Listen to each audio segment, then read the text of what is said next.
자, 지금부터 저와 함께 고요한 봄 새벽으로 잠시 여행을 떠나볼까요?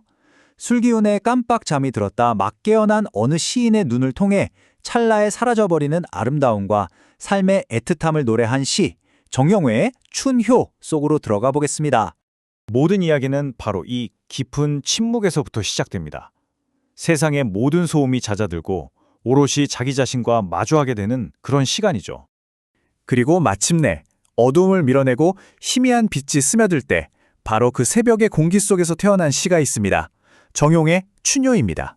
네, 그럼 먼저 시의 구절들을 하나하나 따라가 보면서 시인이 바라본 그 찰나의 풍경 속으로 함께 걸어 들어가 보시죠. 자, 이 구절을 한번 천천히 음미해 볼까요? 시인은 술기운에 달콤한 봄잠을 자다가 이제 막 깨어났습니다.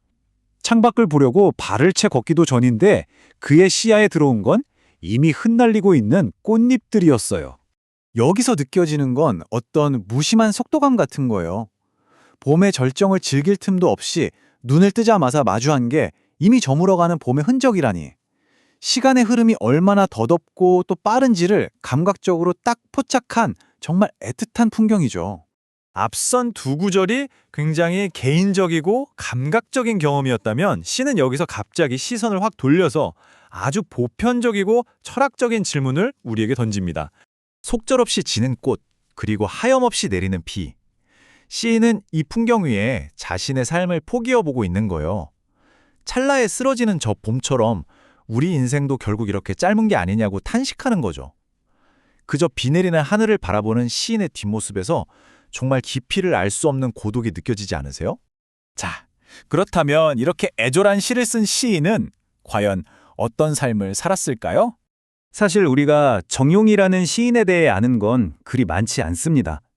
하지만 그의 삶을 관통하는 단 하나의 사실, 바로 요절했다는 이 기록이 그의 시를 이해하는 아주 결정적인 열쇠가 됩니다. 바로 이 지점에서 시와 삶이 하나로 합쳐지는 겁니다.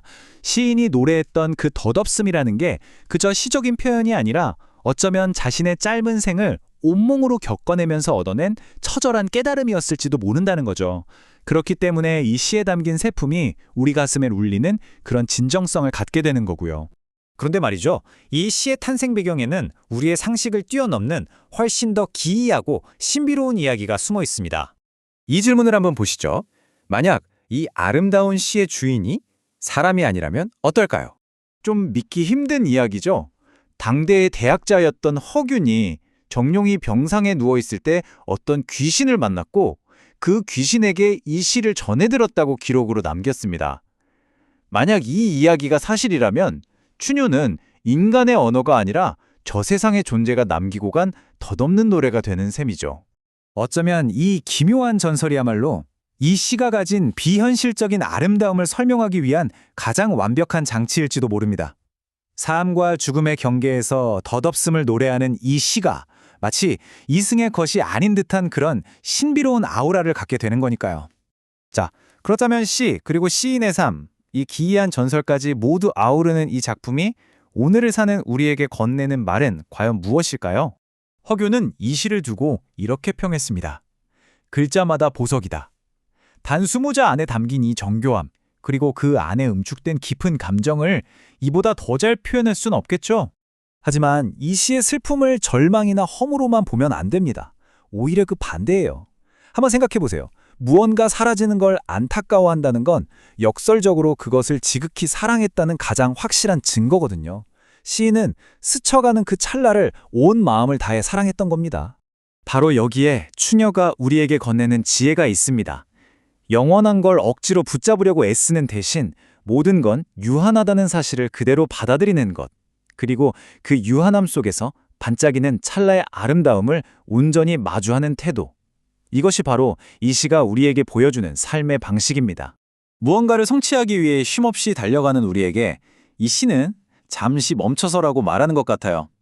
혹시 당신도 놓치고 있는지는 꽃잎, 그냥 스쳐보내는 빗줄기는 없느냐고 묻는 거죠. 어쩌면 삶의 가장 소중한 가치는 바로 그 덧없는 순간들 속에 숨어 있을지도 모른다고 말이에요. 마지막으로 이 질문을 남겨봅니다. 여러분의 삶에서 봄 새벽의 꽃잎처럼 찰나이기에 더없이 소중한 풍경은 무엇인가요? 잠시 멈춰서서 그 덧없는 순간의 아름다움을 발견하고 또 음미해보는 시간을 가져보는 건 어떨까요?